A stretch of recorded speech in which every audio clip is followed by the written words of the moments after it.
Hello everyone, welcome to X academy. Quadratic equation है अपना next topic. Algebra पढ़ रहे थे, नेक्स्ट है क्वाड्रेटिक इक्वेशन। फॉर्मेट सबसे इंपॉर्टेंट है। फॉर्मेट आपको समझना ही पड़ेगा कि क्वाड्रेटिक इक्वेशन का फॉर्मेट क्या होता है। A X square plus B X plus C इस फॉर्मेट में रहता है। यहाँ पे ए की वैल्यू हो जाएगी कोफिशिएंट ऑफ एक्स स्क्वायर का गुणांक। बी की वैल्यू हो, बी को क्या बोलेंगे, कोफिशिएंट ऑफ एक्स का गुणांक, और सी जो चर राशि होगी, कांस्टेंट वैल्यू होगी, वो सी होगी, जो किसी ना एक्स ना एक्स स्क्वायर किसी का गुणांक नहीं होगा। राइट, इस फॉर्मेट में वैल्यू होती है। ए मतलब coefficient of X square, B मतलब कोफिशिएंट ऑफ एक्स, सी मतलब चर राशि। फॉर एग्जाम्पल यहाँ पे कुछ क्वाड्रेटिक इक्वेशन दिए हुए हैं, यहाँ पे कंडीशन से चेक करना है कि ये क्वाड्रेटिक इक्वेशन है या नहीं। 3x square minus 2x plus 7 ये क्वाड्रेटिक इक्वेशन है, इस फॉर्मेट में है। राइट, क्या ये क्वाड्रेटिक इक्वेशन है? नहीं, ये क्वाड्रेटिक इक्वेशन पॉसिबल नहीं है, नॉट पॉसिबल। बिकॉज मान लीजिए a की वैल्यू 0 ले लें और ए एक्स स्क्वायर में a इक्वल टू 0 हो गया, प्लस बी एक्स प्लस सी की फॉर्म में तो है ही, लेकिन जब अपन धराचार्य फॉर्मूला पढ़ेंगे तो धराचार्य फॉर्मूला में minus B plus minus under root में B square minus 4ac upon 2a होता है, विच इज़ नॉट पॉसिबल। नीचे 0 वैल्यू पॉसिबल नहीं है, तो a की वैल्यू पॉसिबल, a की वैल्यू 0 नहीं होनी चाहिए। अगर 0 होगी तो वो क्वाड्रेटिक इक्वेशन नहीं होगी। क्या ये हो सकती क्वाड्रेटिक इक्वेशन? ये हो सकती, क्योंकि v की वैल्यू 0 हो सकती है। क्या ये पॉसिबल है? ये भी पॉसिबल है। क्या ये पॉसिबल है? ये भी पॉसिबल है। राइट, ये कैसे पॉसिबल है? यहाँ पे अपन x का मल्टीप्लाई अंदर कर देंगे तो 3x square plus X equal to 1। Right, इसको लिख लेंगे 3x square plus X minus 1 equal to 0। तो ये भी क्वाड्रेटिक इक्वेशन फॉर्म में आ गई। ये कोफिशिएंट ऑफ एक्स स्क्वायर, ए की वैल्यू यहाँ पे 3 हो जाएगी, बी की वैल्यू यहाँ पे 1 हो जाएगी, सी की वैल्यू यहाँ पे माइनस 1 हो जाएगी। कभी भी क्वाड्रेटिक इक्वेशन सॉल्व करते हैं तो ये चेक करना है, जैसे कि ये एग्जाम्पल लेते हैं, ये वाला एग्जाम्पल लेते हैं 3x square minus 2x plus 7x। यहाँ पे कोई पूछे कि ये क्वाड्रेटिक इक्वेशन है तो वैल्यूज़ ऑफ कोफिशिएंट क्या है। राइट, तो ये अपन को पता होना चाहिए कि 3x स्क्वायर प्लस ये माइनस 2 बी की वैल्यू है, minus 2x, right, plus 7 equal to 0। अगर माइनस में कोई वैल्यू है तो उसको ब्रैकेट में लिख लेंगे। अब a की वैल्यू कोई पूछता है तो a की वैल्यू होगी 3, कोफिशिएंट ऑफ गुणांक काय का, एक्स स्क्वायर का। b की वैल्यू क्या हो जाएगी, माइनस 2, राइट। c की वैल्यू क्या हो जाएगी, 7। आगे बढ़ते हैं, मेथड 2। तो मेथड 1 कहाँ है? ये मेथड 1 ही है, ये मेथड 1 है। राइट, 2 लिखा है। रूट्स, मूल of quadratic equation. Quadratic equation के मूल क्या हैं, रूट्स क्या हैं? मूलों को अल्फा और बीटा की में रिप्रेजेंट करते हैं। फॉर एग्जांपल अब मान लीजिए x की वैल्यू आ गई 1 और 4, ऐसी वैल्यू आएगी, तो एक वैल्यू को अल्फा दे देंगे, एक वैल्यू को बीटा दे देंगे। ठीक है, तो आदरणीय स्वर्गीय श्री धराचार्य जी का फॉर्मूला ये है, क्वाड्रेटिक इक्वेशन का एक ऑथेंटिक गारंटी प्रोवाइड करता है। ये गारंटी प्रोवाइड करता है कि क्वाड्रेटिक इक्वेशन सॉल्व हो जाएगी। For example x cube plus something, ये क्यूबिक इक्वेशन है, इसकी गारंटी नहीं है कि ये सॉल्व होगी या नहीं होगी, लेकिन धराचार्य के फॉर्मूला से क्वाड्रेटिक इक्वेशन सॉल्व होने की गारंटी मिलती है। कोई भी आप क्वाड्रेटिक इक्वेशन जो है, जो इन कंडीशन को सेटिस्फाई करती है, इस फॉर्मेट में लिखा जा सकता है। ए की वैल्यू 0 नहीं होनी चाहिए। अगर वो क्वाड्रेटिक इक्वेशन है तो उसको इस फॉर्मूले से अपन उसका आंसर निकाल सकते हैं। ये धराचार्य के फॉर्मूला गारंटी देता है। इसमें आप नोटिस करेंगे कि x की वैल्यू 2 है, x की वैल्यू 2 है, माइनस बी प्लस माइनस है ना, प्लस माइनस अंडर रूट में बी स्क्वायर माइनस 4ac। तो एक बार अपन प्लस लेंगे, एक प्लस माइनस का मतलब होता है एक बार प्लस लेना है, एक बार माइनस लेना है। 2 पॉसिबिलिटी को ऐसे लिखते हैं। तो जब एक बार प्लस ले लेंगे, राइट, तो अल्फा वैल्यू मानी जाएगी उसको, अल्फा, राइट। तो अल्फा इक्वल टू हो जाएगा minus B plus under root में B square minus 4ac। Beta की वैल्यू हो जाएगी minus B square minus 4ac upon 2a। तो ये 2 वैल्यू निकली, अल्फा और बीटा। अल्फा को अपन मानेंगे प्रथम मूल, पहला रूट, फर्स्ट रूट, ये द्वितीय मूल, सेकंड रूट। कोई प्रॉब्लम? जब अपन क्वाड्रेटिक इक्वेशन सॉल्व करेंगे, फॉर एग्जांपल एक क्वाड्रेटिक इक्वेशन लेते हैं, ये 3x square minus plus X minus 1 equal to 0, ये क्वाड्रेटिक इक्वेशन है। ठीक है, इसको सॉल्व करेंगे तो b की वैल्यू क्या है, ए की वैल्यू है 3, बी की वैल्यू है 1 और सी की वैल्यू है -1, राइट। इसको अपन सॉल्व करते हैं। तो फॉर्मूला क्या था, minus B plus minus under root में B square minus 4ac upon 2a, right. तो माइनस बी क्या है, 1 minus plus minus under root में बी स्क्वायर क्या हो गया 1 का स्क्वायर माइनस 4 इंटू ए की वैल्यू 3 इंटू सी की वैल्यू -1 अपॉन 2 इंटू ए की वैल्यू क्या दी हुई है इसमें 3, राइट। तो -1 प्लस माइनस अंडर रूट में 1 माइनस प्लस हो जाएगा, ये माइनस माइनस प्लस हो जाएगा 12 हो जाएगा ये, राइट, अपॉन 6। तो वैल्यू क्या आ गई -1 प्लस माइनस अंडर रूट में 13 अपॉन 6। तो इसकी दो वैल्यू ही, अल्फा इक्वल टू हो जाएगा -1 प्लस रूट 13 अपॉन 6 और बीटा हो जाएगा -1 माइनस अंडर रूट में 13/6। ये दो वैल्यू हुई। अल्फा और बीटा को जोड़ते हैं तो बोलते हैं मूलों का योग, राइट। और जब इनका मल्टीप्लिकेशन करते हैं तो मूलों का गुणा या मूलों का गुणनफल।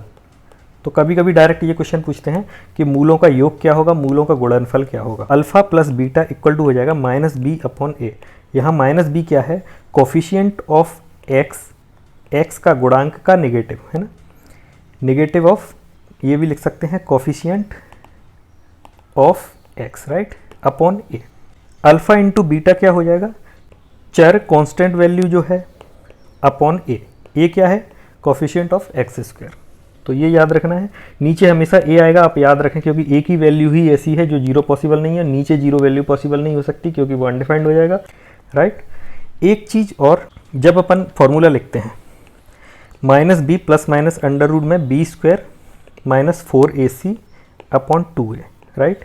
ये क्या है, अल्फा कॉमा बीटा की दो वैल्यूज़ हैं। इसमें जो अंदर वाली वैल्यू है, राइट, अंदर क्या लिखा है b स्क्वायर माइनस 4ac, इसको d मानते हैं, ठीक है। d मतलब डिस्क्रिमिनेट, डिस्क्रिमिनेट मीन्स इसको हिंदी में बोलते हैं विविक्त कर। इसको डिटेल में पढ़ते हैं विविक्त कर को, right. d equal to B square minus 4ac। तो इसकी 3 कंडीशन बनती हैं। कंडीशन नंबर 1, d अगर ग्रेटर देन 0 है मीन्स d पॉजिटिव है तो मूल वास्तविक होंगे। मूल means alpha comma beta, right, अभी बताया। तो alpha comma beta equal to क्या होता है, -b plus minus under root में b square minus 4ac upon 2a, right. इसमें ये हो गया d, इसको अपन लिख सकते हैं -b plus minus under root d upon 2a लिख सकते हैं। अगर d की वैल्यू नेगेटिव हो, पॉजिटिव होगी तो कोई प्रॉब्लम नहीं है, मूल वास्तविक होंगे, रियल होंगे। फॉर एग्जांपल रियल मूल का मतलब क्या होता है, जिसकी वैल्यू रियल हो। 5 एक रियल वैल्यू है, 7 एक रियल वैल्यू है, √2 एक रियल वैल्यू, -1 एक इमेजिनरी वैल्यू है। ऐसी वैल्यू एग्जिस्ट ही नहीं करती, क्योंकि एक्स स्क्वायर इक्वल टू, अगर मैं x प्लस 1 इक्वल टू 0 एक इक्वेशन लेता हूँ तो एक्स स्क्वायर इक्वल टू -1 हो जाएगा, तो x इक्वल टू √-1 हो जाएगा। अंडर रूट में -1 पे वैल्यू पॉसिबल नहीं है, क्योंकि किसी का भी स्क्वायर में एक जोड़ दिया जाए तो उसकी वैल्यू 0 नहीं आ सकती। क्यों? क्योंकि किसी का भी स्क्वायर करें, चाहे माइनस वैल्यू का स्क्वायर करें चाहे प्लस वैल्यू का स्क्वायर करें, इसकी वैल्यू पॉजिटिव ही आएगी। अगर इसकी वैल्यू पॉजिटिव है और प्लस एक और ऐड कर दिए तो 0 आने की कोई पॉसिबिलिटी नहीं है। इसमें नेगेटिव -1 ऐड करेंगे तो ही 0 आ सकता है, जो कि किसी का भी स्क्वायर -1 तो नहीं हो सकता। तो ये एक इमेजिनरी वैल्यू है, ठीक है। तो d का मतलब क्या हुआ, d अगर पॉजिटिव है तो मूल वास्तविक होंगे, d अगर नेगेटिव है, राइट, अंडर रूट में नेगेटिव वैल्यू है तो मूल काल्पनिक होंगे, इमेजिनरी होंगे। और d की वैल्यू अगर 0 हो जाएगी, इसकी वैल्यू अगर 0 हो जाएगी तो अंडर रूट d की भी 0 होगी, तो -b upon 2a alpha coma beta की ये वैल्यू होगी। अब प्लस माइनस साइन तो खत्म हो गया, क्योंकि ये वैल्यू 0 हो गई, ये वाली वैल्यू 0 हो गई। तो फिर ये अल्फ़ा की वैल्यू भी -b अपॉन 2a होगी और बीटा की भी वैल्यू -b अपॉन 2a होगी, इसलिए मूल बराबर होंगे। तो ये कंडीशन समझ में आ गई। फिर से बता देता हूँ, d अगर ग्रेटर देन 0 है, पॉजिटिव है, तो मूल वास्तविक होंगे। d अगर लेस देन है 0, नेगेटिव है, तो मूल काल्पनिक होंगे। और d इक्वल टू 0 है तो मूल बराबर होंगे। ये एक इक्वेशन लेते हैं, इसमें जो अभी तक पढ़ा उसको अप्लाई करके देखते हैं। सबसे पहले -b plus minus under root में b square minus 4ac upon 2a, right. तो इसका सबसे पहले क्या करेंगे, अल्फ़ा कोमा बीटा की वैल्यू निकालेंगे। तो इसमें ए इक्वल टू क्या होगा 3, बी इक्वल टू होगा -2, सी इक्वल टू होगा 7, राइट। तो इसका हो जाएगा आंसर -2, ये बी की वैल्यू माइनस ऑलरेडी लगा है यहाँ, और -2 बी की वैल्यू है, प्लस माइनस अंडर रूट में -2 का स्क्वायर -4 इंटू ए की वैल्यू क्या होगी 3 इंटू सी की वैल्यू क्या होगी 7, राइट, अपॉन 2 इंटू ए की वैल्यू क्या होगी 3, राइट। तो माइनस माइनस प्लस हो जाएगा, तो 2 प्लस माइनस अंडर रूट में 4 माइनस 84, राइट, अपॉन 2 इंटू, तो ये जो वैल्यू निगेटिव आ रही है, ये वैल्यू निगेटिव आ रही है, राइट, वैल्यू हो जाएगी 2 प्लस माइनस, ठीक है।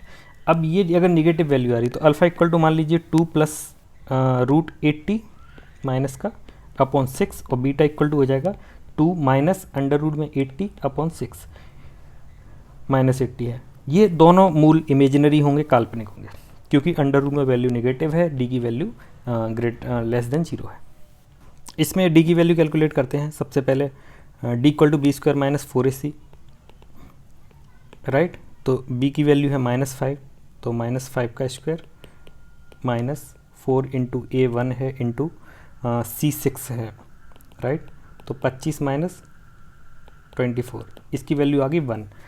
तो डी की वैल्यू यहाँ कितनी आई 1 आई, राइट। तो अब अल्फ़ा कोमा 1 आई मतलब पॉजिटिव आई, ग्रेटर देन 0 है, तो मूल वास्तविक होंगे, इसके मूल एग्जिस्ट करेंगे, ठीक। तो अल्फ़ा कोमा बीटा की वैल्यू क्या होगी -b plus minus under root में डी क्या है 1 अपॉन 2 इंटू ए की वैल्यू क्या है 1 है, राइट।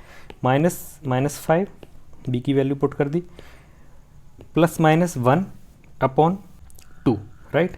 तो इसकी वैल्यू क्या आ गई 5 plus minus 1 upon 2 alpha comma beta. तो अल्फ़ा की वैल्यू क्या आ गई, एक बार प्लस ले लेते हैं, तो 6 अपॉन 2 इक्वल टू 3, और बीटा की वैल्यू क्या आ गई 5 माइनस 1 अपॉन 2, तो 4 अपॉन 2 इक्वल टू 2 वैल्यू आ गई बीटा की। तो मूल क्या आ गया 3,2। सिंपल सी बात है। मूलों का योग यहाँ पूछ सकते हैं, जो भी बताया, मूलों का योग कितना होगा 5 होगा, दोनों को ऐड कर दिया। मूलों का गुणा कितना होगा, दोनों का मल्टीप्लाई कर दिया तो 6 होगा। ये अपन इस फॉर्मूले से भी देख लेते हैं। मूलों का योग क्या होता है -b अपॉन ए, तो -b क्या है -5 अपॉन ए की वैल्यू 1, तो 5 आएगा। और मूलों का गुणा की वैल्यू क्या होती है c अपॉन ए, तो c की वैल्यू 6 है अपॉन 1 इक्वल टू 6 आ गया। ऐसे भी चेक कर लिया और मूल निकाल के भी कैलकुलेट कर लिया। तो इतना सा अभी तक सीखा। अभी तक अपन ने पढ़ा क्वाड्रेटिक इक्वेशन का मेथड 1। नेक्स्ट लेक्चर में, और विविक्त कर वगैरह सब पढ़ लिया, नेक्स्ट लेक्चर में मेथड 2 पढ़ेंगे। बायनोमियल एक्सप्रेशन से कैसे कैलकुलेट करते हैं, बायनोमियल एक्सप्रेशन से वैल्यू कैसे निकालते हैं, और ग्राफिकल रिप्रेजेंटेशन इसका देखेंगे, और कुछ क्वेश्चन डिस्कस होंगे। तो तब तक सब्सक्राइब करिए चैनल और कीप वॉचिंग, और लेक्चर शेयर करिए। Thank you.